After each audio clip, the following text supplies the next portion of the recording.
அமெரிக்காவுக்கு இது ஒரு கருப்பு சனி. ஒரே நாளில் 2 போர் விமானங்கள் காலி. ஏப்ரல் 4 ஹார்முஸ் ஜலசந்தியில் அரங்கேறும் அடுத்தடுத்த மர்மங்கள். ஒரு பக்கம் இடி, மறுபக்கம் மின்னல்.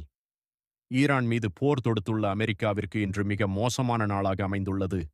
இன்றைய நாள் ஏப்ரல் 4ஆம் தேதி நான் உங்கள் தாய்மண் ஆசிரியர் கவிசுகி. ஈரானின் வான்பரப்பில் F-15E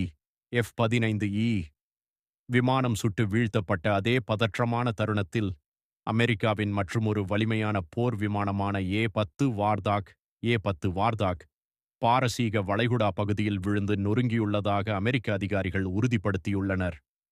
வெளியான 3 அதிரடி தகவல்கள். ஒன்று, ஒரே நேரத்தில் 2 வீழ்ச்சி.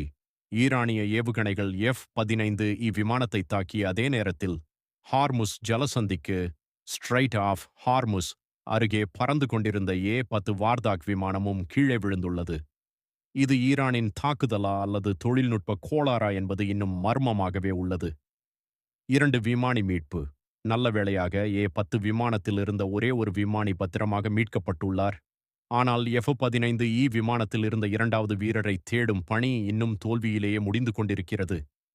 3 பென்டகனின் ரகசியம். இந்த ஏ-10 விமானம் எப்படி விழுந்தது, எங்கே விழுந்தது என்பது குறித்த விவரங்களை வெளியிட அமெரிக்க ராணுவம் மறுத்து வருகிறது.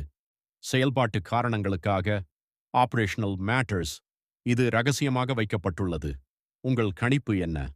ஒரே நேரத்தில் 2 விமானங்கள் விழுந்தது தற்செயலானதா அல்லது ஈரானின் புதிய பாதுகாப்பு அமைப்பின் கைவரிசையா? விமானங்களை இழந்து வரும் அமெரிக்கா ட்ரம்பின் ஆபரேஷன் எபிக் ஃபியூரி போரை தொடருமா அல்லது பின்வாங்குமா? ஹார்முஸ் ஜலசந்தியை சுற்றி நடக்கும் இந்த மர்ம விபத்துக்கள் உலகப் போருக்கு வித்திடுமா? உங்கள் ஆழமான இராணுவ மற்றும் அரசியல் பார்வையை கமெண்டில் சொல்லுங்கள். நன்றி, வணக்கம்.